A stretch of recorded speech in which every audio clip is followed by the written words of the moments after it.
What is going on, everybody? This is Slick from Breaking the Clutch, back again with another Halo Wars 2 video. Today I want to talk about something really incredible. Brad Wright, the senior concept artist from Creative Assembly, just dropped a lot of photos from the concept art and pitch ideas for Halo Wars 2's creation, DLC specifically, so like what they were going to do for the second episode of the DLC episode of Halo Wars 2, and they are absolutely phenomenal. I've never seen like concept art to this degree of excellence, in my opinion. I believe Brad Wright to be one of the best artists that's ever worked on Halo. And obviously Halo Wars 2, he absolutely dominated a lot of the concepts that he was asked to create, and he just knocks it out of the park every single time. What I want to do is I want to go through these photos because they do actually showcase what it would have looked like for the Prometheans to be shown as the adversaries of Halo Wars 2, as opposed to the Flood. I'm glad that they ended up going with the Flood over the Prometheans personally, but it's just really great to contrast what reality is versus what could have happened. So, of course, like I said, all of these images are a drop from the pitch meetings and, just the generic ideas, like when they're sitting down together as a big group, all the developers, they're saying, okay, what do we do for this? So I'm going to be going through every single image and basically just giving some level of analysis what could have come to fruition from these concept arts and these amazing things, because I know a lot of you guys, including myself, were very, very eager to see what a third faction could have looked like in the game, and Prometheans could have potentially been that. But I just want to jump right in, start talking about these photos, and tell you what I think. So when I take a look here at this first image, there is a lot going on. Giant combat scene of various different levels of scale. We see basically a gigantic Promethean force, and basically the smallest UNSC force you could possibly find. So we have like a couple Marines laying around, Warthog in the middle ground, but your eyes are kind of drawn to this massive centerpiece that is the Warden Eternal. A massive swarm of Promethean everything, I guess I want to say, and some new things that we haven't seen yet. So starting dead center, like I said, you do see the Warden Eternal, and he is standing there, one of his AI body forms. So maybe that, it kind of tends to make us think, okay, maybe Cortana and the Created were a potential thought for adversaries in this campaign, especially after, I guess I can't spoil anything, but there were things in the campaign that kind of teased the idea of maybe Halo Wars 2 links up with the future of the next Halo game in the franchise, things like that. And this is absolutely phenomenal. The way that Brad has portrayed these things just absolutely blows me away. Like when I look behind the Warden Eternal, I see this massive Forerunner object. I have no idea what the hell it is. To be honest with you, seeing those two circular type things behind the Warden Eternal makes me think of Mendicant Bias. If you guys have seen the visual representations of Mendicant Bias, if you don't know who that is, he's essentially an AI created by the Forerunners that caused serious problems when he was meant to cause nothing but greatness for the Forerunners, and eventually aided in their defeat, in my opinion. There's a lot of people out there seem to believe that Mendicant Bias was the reason that the Spirit of Fire was brought to the Ark. So that's just kind of something that would make me think that as well. So maybe Mendicant Bias was a thought in the process. If not, then this is just a very menacing Forerunner space object type ship thing, and it looks absolutely phenomenal. Of course, they have the accents and things like that for the wings, and that definitely keeps within Tuna 343's design concepts. I also love the overall feel of this image, the dark, dreary, raindroppy, just sad vibes coming from this image. Sad but intimidating vibes are something that I think that Brad Wright captured very well. We also see, of course, all over the place, new kinds of Forerunner ships in the air, things that almost look like Guardians. Potentially, this is maybe Brad Wright's interpretation of a Guardian without seeing one, maybe just being described one, or maybe it's a variation of a weapon. From Halo Wars 1, we did see something kind of similar to this as Forerunner Fleet, so that's kind of interesting to see. I love seeing these floating objects that just look menacing as well. And of course you see Forerunner Phaetons flying around, different Forerunner ships that are essentially like giant Phaetons, and they're just most certainly very, very intimidating. You also see in the far right side another Mendicant Bias-esque ship way in the background, and of course another variation of Forerunner vehicle. I'm seeing, what I see there is a tank. I see a Forerunner tank, I see giant turrets on the top, and it's pretty fantastic. If we jump to the middle left side of the image as well, I do see some other maybe tank-like Forerunner vehicles of some kind behind these knights. It just is absolutely phenomenal. The last thing I want to touch base on in this image is, of course, the multitudinous cryptums that you do see. Cryptum, similar to what we dealt with in Halo 4, with what the Didact was located inside that Chief released, and then, of course, in Halo 5, when Blue Team is captured by Cortana, she uses a cryptum to lock them in place, said to keep, say, beings in there for a very long time. So that is just phenomenal. I love seeing all the assets that Brad Wright implemented in this photo, from crashed UNSC warthogs to ships to everything, and then just utilizing the sheer power and intimidation of the Foreigners and bringing them here to light is just absolutely remarkable. Moving on to image number 2, we see an epic scene of a Foreigner Knight, Promethean Knight, that is just, ready to go. He's about to mess up. Looks like Red Team here is just about to get completely demolished by him. He's just angry. There's a knight off to the right. There is, once again, cryptums located in the top portion of the screen, almost used as weapons, it seems. Not sure how they could be implemented as weapons, but that is definitely something I'd be interested in seeing. Then also, alongside that, we do see a couple Sentinels, the Warden Eternal once again. And not a lot of new in this image, just an absolutely epic scene. This is something I would most certainly have as, say, a computer background or a PC background, because you have water particles, fire, you have Promethean knights just flying all around, you have weapons, Spartans even looking kind of caught off guard or scared. It's just something that is just incredible to see. Moving on to image number 3, we do actually see the massive tank in close form, what I was talking about. Looks like a form of Promethean Knight with looks like a little bit of variation to him. And then what we see in the front right kind of center is one of these gigantic Foreigner tanks. You see, say, like pulsing levitation kind of beams, I guess you could call them. And then, of course, you do see a gigantic turret.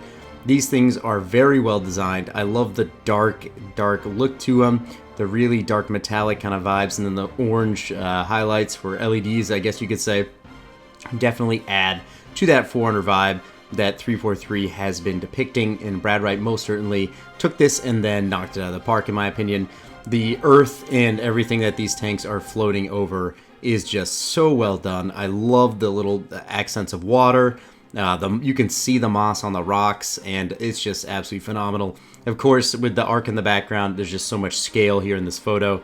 And at the same time, we also do see one of these Forerunner tanks, or these Promethean tanks, coming into fruition. Building itself in the background is what it seems like from nothing, as we do know that the Promethean weapons units and as well as different vehicles do assemble themselves with all kinds of levitation and floating and craziness. It's just awesome to see that. And then, of course, once again, another cryptum in the background, floating high in the sky. Definitely love this piece as well. This is another great piece of concept art that I wish they would have implemented in, say, maybe another mainline Halo game. Moving forward again, we do see another depiction of an intense battle. What it seems like to me is a Promethean insertion of sorts into the middle of a gigantic banished army, maybe Atriox's army. I might even see Atriox in the center there, not 100% positive on his physique, but that is what it looks like. As we can see, the Promethean Knight swarm here that just dropped in is annihilating all kinds of banished brutes and grunts and various other things that are getting tossed around. Then, of course, we also do see locusts, banshees. Looks like we see a spear drop, and I see a couple scarabs in this image that all incorporate to the vibe of scale and how these Prometheans are willing to insert themselves into an army in order to combat the situation. And of course, these giant blue pulsating beams of light are something so well done. I think they just provide this very interesting thought process, I guess you could say, on how those Prometheans are working. When I see a giant flash of blue light, I immediately think to Cortana. That's why I think that maybe the created might have been a thought process for the second half of the deal, or the second part to Halo Wars 2 story. but of course there is no way to 100% know that for sure. But I do see blue beams in the foreground, in the background, in the middle as well. Just something so good. Brad Wright has such a good concept and I guess viewpoint on depth. You can see just what is going on in the foreground, what is going on in the background. Everything kind of ties into a certain feeling. And like I said, the dark shadows of all these units, and every single unit is looking at these Promethean, this blue Promethean ball of death that is just warped in. You can see the fear, you can feel the intensity, and it's just something that's very well done from the artist Brad Wright. Moving on, again, I do think that this image might be one of the maybe one of the most intense images, just because what you see here is you see a Promethean knight going hand to hand with who could be Jerome. I'm not 100% positive just looking at it because I don't see any red markings. It could just be an Ace Spartan. I have no idea. But what you do is you see this knight just going hand to hand, grabbing the Spartan by the neck with one of its hands and just getting ready to, just try to dish him, fucking play to whoop ass, I guess you could say. So what we have here is just some craziness going on, all kinds of action across the board, all kinds of Promethean knights warping in. Once again, photons flying around, and then the cryptums, the cryptums kind of being used as almost like, it seems like maybe a drop ship of sorts, like say they have teleportation, and they're releasing all these Promethean knights into battle, because we see cryptums in the far right and in the far left, and it even looks like there's a flying suppressor weapon in the top right of the screen as well, but could just be another phaeton. Once again, the environment so incredibly well done. All these little particles and looks like almost like neon specks of light, just adding to the feel and the vibe of this attack from the Prometheans onto this Spartan. Definitely something ridiculous and really cool. I definitely could see this in the game. I wish that they would have implemented this, honestly. Maybe a part 3, maybe you have a Halo Wars DLC number 3, right? You incorporate another story, but who knows? Now, I don't want to pick a favorite out of this gigantic modge of just all these Promethean it's so hard to describe what I'm even looking at here. All I see is a massive Foreigner ship, is what it looks like to me, and if it's not Foreigner, maybe it's Promethean, and I see one or two in the background even. And this thing being on the surface of the Ark is just so large in scale. I don't know how the Spirit of Fire and their crew could beat that. I didn't think they could beat the Banished, and they did. So maybe I'm doubting, but at the same time, we're getting blue beams of light, similar to the way I said maybe influence of Cortana. And then the gigantic dark steel structure with a little bit of orange neon light, once again coming from the basic Promethean style of being. Now what we also have is these odd things that I said kind of look like maybe almost like a Guardian, maybe a attack ship or something for the Prometheans in the front left. And then of course we do have another structure that seems to be similar to the one in the front ground, say in the foreground right in front of us, looks like in the top left, and then in the middle left and right of the gigantic Foreigner ship itself.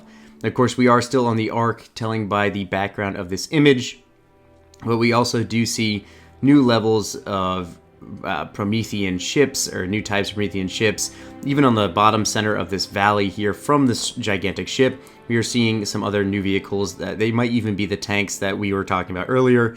They don't exactly look the same, but they do seem to have some kind of attack path heading towards this Warthog. These guys should probably tail it right out of here because it's getting way too intense for them. I don't know how the hell you're going to handle this.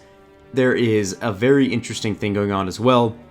If you look at the left wing and the right wing of this odd spaceship type thing, you will actually see disintegration of a certain degree. You see a bunch of particles coming off of either wing, things that are assembling, maybe disassembling, I'm not sure. Maybe Brad Wright was trying to depict that the Promethean technology is based around, say, assimilation of, say, nearby Foreigner parts and things like that. So these things are very, very intimidating. Once again, Brad Wright using his amazing skills with water in the center and in the bottom left of the photo, having lots of reflections and various other aspects of light refraction, and it's just absolutely phenomenal across the board. And then the last thing I see that I think might be new is going to be something, if you look on the middle right section of the screen, you will see a tower of sorts that looks like the bottom half of the almost Guardian, but it looks like it might be fixated or stationary on the ground. So all of these things are absolutely phenomenal. Like I said from Brad Wright, so breathtaking in a lot of ways. I wish we could have seen something like of that scale. Look at the size of that ship. That is incredible. The biggest thing we dealt with in the entirety of the Halo Wars 2 campaign, in my opinion, was the Proto Gravemind from Awakening Nightmare. Spoiler alert, sorry, but you know, that's just that. And I think with these gigantic ships in play, you know, you'd see something absolutely phenomenal in the game. I could only imagine what the developers could come up with using new Promethean styles of, say, weaponry, units, and structures. I think it's absolutely phenomenal. I think with this arsenal they've created, they could also certainly do a third faction. There are so many different types of vehicles I'm seeing, a couple different air units for the Prometheans, ground units, vehicles, and then maybe even that's a building, that gigantic ship structure we're talking about. There are so many different ideas that 343 and Creative Assembly could have gone with to make this happen. Like I said, I'm still very happy they went with the Flood, but it's just very interesting and kind of eye-opening to see what the developers were thinking about despite the Flood. What else were they trying to come up with? And I honestly think that some of these things kind of tie in. I bet you they didn't use some of these Promethean,